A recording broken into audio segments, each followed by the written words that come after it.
नमस्कार, आज है 12 दिसंबर और चलिए शुरू करते हैं हमारा आज का एमसीक्यू सेशन। हमारा जो पहला क्वेश्चन है वो है Bajrang Punia bags sports person of the year award male, he is related with which sport. Bajrang Punia को sports person of the year award पुरुष मिला, वह किस खेल से संबंधित है। हमारे ऑप्शन है रेसलिंग, शूटिंग, बॉक्सिंग या फिर नन ऑफ द अबव। देखिए, इस क्वेश्चन की हम बात करें तो इसका सही जो उत्तर है वो है आपका प्रथम ऑप्शन जो है रेसलिंग। तो ये आपका फ्री स्टाइल रेसलिंग से संबंधित है। कौन? और इन्हें sports person of the year male, पुरुष की जो कैटेगरी है उसमें अवार्ड प्रदान किया गया है। इसलिए इसके अलावा जो महिला कैटेगरी है sports person of the year की, वो प्राप्त किया है लेविनिल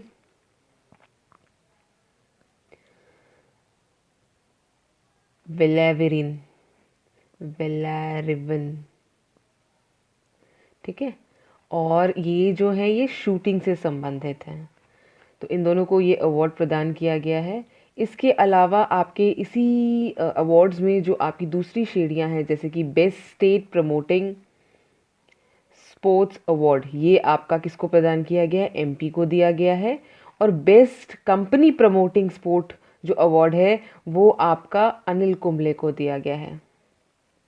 ठीक है, अनिल कुंबले की जो कंपनी है उन्हें प्रोवाइड किया गया है। आते हैं हमारे अगले क्वेश्चन पे। Carolina Arrojo was awarded 2020 Ramanujan Prize for Young Mathematicians. She is from which country?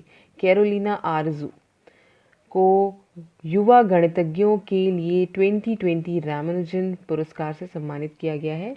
वह किस देश से संबंधित है या वो किस देश को बिलोंग करती हैं? देखिए, इसकी अगर हम बात करें तो इस क्वेश्चन का जो सही आंसर है वो है आपका C option, which is Brazil.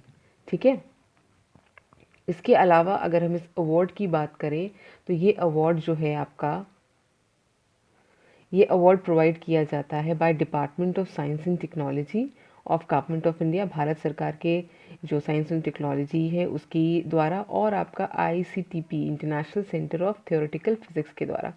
इसके अलावा अगर हम इंटरनेशनल मैथमेटिकल यूनियन के प्रेसिडेंट की बात करें तो उनका नाम है कार्लोस नेक, और इंटरनेशनल मैथमेटिकल यूनियन का हेडक्वार्टर बर्लिन जर्मनी में है।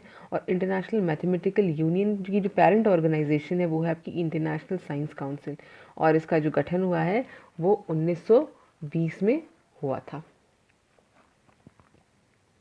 आते हैं हमारे अगले क्वेश्चन पे। इंपॉर्टेंट क्वेश्चन है, The Union Cabinet has approved a scheme called Pavani Scheme. What is its full form? केंद्रीय मंत्रिमंडल ने एक योजना को मंजूरी दी जिसे पावनी योजना कहा जाएगा। इसका पूर्ण रूप क्या है? आपको ऑप्शंस जो हैं वो देखने हैं। प्रधानमंत्री वाईफाई एक्सेस नेटवर्क इनिशिएटिव, प्रधानमंत्री वर्क एक्सेस नेटवर्क इनिशिएटिव, प्रधानमंत्री वाईफाई एक्सेस नेटवर्क इनिशिएटिव।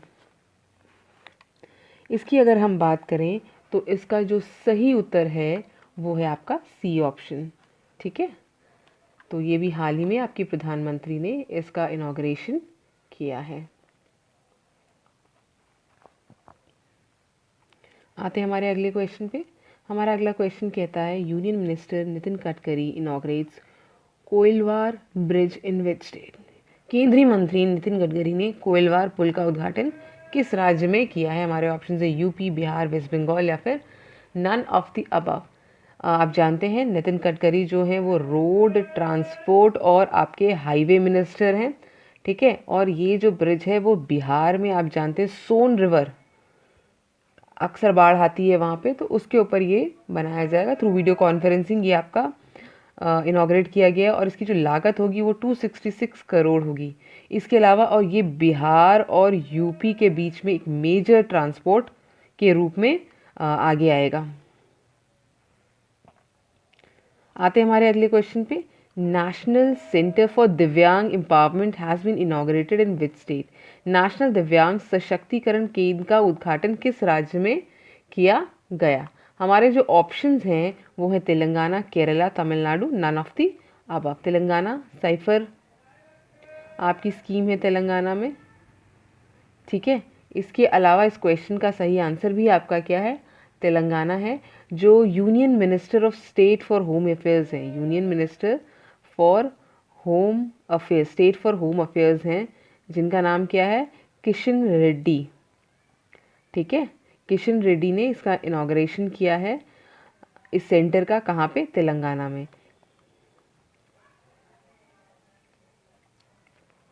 और कहाँ पे इनॉग्रेशन किया है? CRPF group centre, Hakimpet, Hyderabad.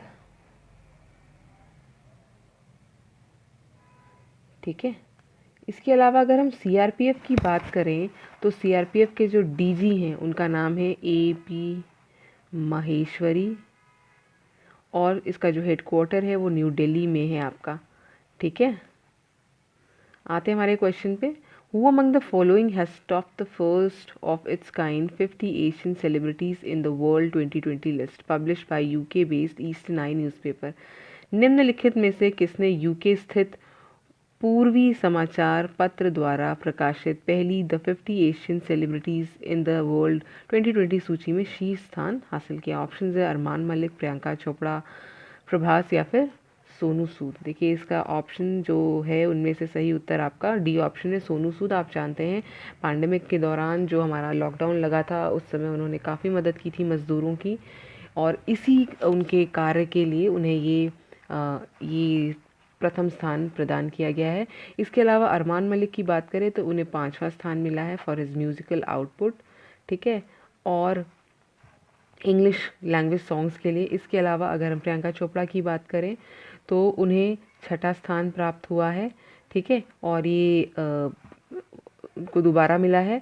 इसके अलावा हम प्रभास की बात करें तो उन्हें 7वां स्थान प्राप्त हुआ है। आगे बढ़ते हैं हमारे अगले क्वेश्चन पे। What is the theme of the year's International Mountain Day? इस वर्ष के अंतर्राष्ट्रीय पर्वतीय दिवस का विषय क्या है? देखिए, एक इम्पॉर्टेंट क्वेश्चन है। इसका अगर हम ऑप्शंस की बात करें तो इसमें हमारे ऑप्शंस है nature and biodiversity, mountain and biodiversity, mountain biodiversity. इस क्वेश्चन का जो सही उत्तर है वो आपका सी ऑप्शन है, माउंटेन बायोडाइवर्सिटी। अगर हम बात करें इंटरनेशनल माउंटेन डे की तो वो 11 दिसंबर को ऑब्जर्व होता है, 11 तारीख को। हमने इसके बारे में बात भी की थी। इसके अलावा यूनाइटेड नेशंस ने 2002 को, ठीक है, United nation international year of mountains भी डिक्लेयर किया था।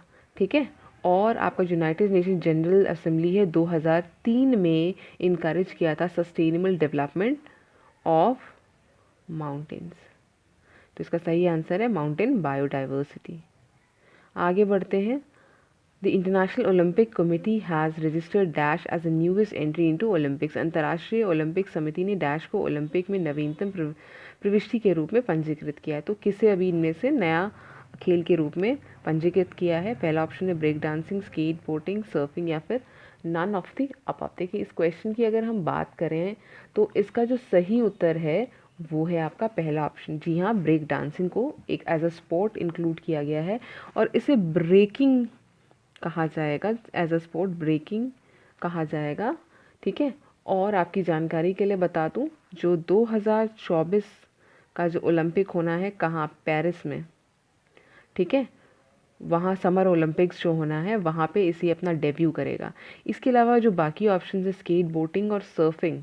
ठीक है, स्केट बोटिंग और सर्फिंग। इसके अलावा एक, इन दोनों के अलावा एक और स्पोर्ट क्लाइंबिंग। ठीक है, ये आपका जो 2021 में आपके कहाँ पे होने हैं? टोक्यो में होने हैं। जो टोक्यो समर ओलंपिक्स जो होने हैं वहाँ पे ये आपका एंट्री करेंगे। ठीक है, तो ये सारे ही स्पोर्ट्स न्यू है कहीं ना कहीं आईओसी में। ठीक है, ये तीनों आपके नेक्स्ट वर्ष यानी 2021 में अगर कोई रुकावट ना आई तो ये डेब्यू कर जाएंगे। और आपका जो ब्रेकिंग है या ब्रेक डांसिंग है ये आपका पेरिस 2024 में डेब्यू करेगा। ठीक है, देखिए यही चीज़ है। यहाँ पे मैं आपको बताया मैंने अभी वही, स्केट बोर्डिंग, स्पोर्ट क्लाइंबिंग और सर्फिंग 2021 में डेब्यू करेंगे। इसके अलावा इंटरनेशनल ओलंपिक कमेटी की बात करें तो इसका जो हेडक्वार्टर है ल्यूसाने स्विट्ज़रलैंड में है, और इस कमेटी के जो प्रेसिडेंट है उनका नाम है थॉमस पैक, पता होना चाहिए आपको। और इसका जो फाउंडेशन है वो 1894 है, पेरिस आपका फ्रांस में है, और फ्रांस यहाँ पे 2024 में आप माफ़ कीजिएगा, ये आपका 1894 में इसका कंस्ट्रक्शन ईयर है। ये यूनिसेफ डे की अगर हम बात करें, ये कब मनाया जाता है? आपके ऑप्शंस हैं 10, 11 या 12 दिसंबर। इसकी अगर हम बात करें तो इसका सही आंसर है जो आपका, वो बी ऑप्शन है, विच इज़ 11 दिसंबर। 11 दिसंबर को मनाया जाता है। और इसका जो फाउंडेशन ईयर है वो 1946 है, 11 दिसंबर 1946। इसके अलावा United Nations international children emergency fund कहते हैं इसे, ठीक है, United Nations international children emergency fund, जो कि हेल्थ, न्यूट्रिशन, एजुकेशन और जनरल वेलफेयर जो चिल्ड्रन है उनका जो वर्ल्ड वॉर 2 के बाद है उसके लिए इसकी स्थापना की गई थी। इसके अलावा इसके हेडक्वार्टर की अगर हम बात करें तो वो न्यूयॉर्क में स्थित है, यूएसए, न्यूयॉर्क में। और इसके जो एग्जीक्यूटिव डायरेक्टर हैं उनका नाम है, ये नाम पता होना चाहिए आपको, हेनरीटा, ठीक है, हेनरीटा एच 4। आगे बढ़ते हैं हम। हमारा अगला क्वेश्चन है, Annika Sorenstam has been elected as the president of International Golf Federation. Where is the headquarters of International Golf Federation situated? Annika सोरेनस्टेम को अंतर्राष्ट्रीय गोल्फ महासंघ के अध्यक्ष के रूप में चुना गया है। इंटरनेशनल गोल्फ फेडरेशन का मुख्यालय कहाँ स्थित है? पहला है हेस्टिंग्स, दूसरा है कलोगनी, तीसरा है लोसाना, ठीक है। अभी अगर हम इसकी बात करें तो अभी थोड़ी देर पहले आपने देखा होगा, ठीक है, कि जो आपका हेडक्वार्टर है किसका, आईओसी का, वो लोसाना स्विट्ज़रलैंड में सिचुएटेड है। तो आपका ये आपका आईओसी का हेडक्वार्टर हो जाएगा, कहाँ पे? सी ऑप्शन जो है आपका आईओसी, ठीक है। और हेस्टिंग्स में आपका स्क्वॉश, हमने कल इसके बारे में भी बात की थी, स्क्वॉश फेडरेशन है उसका आपका हेडक्वार्टर सिचुएटेड है।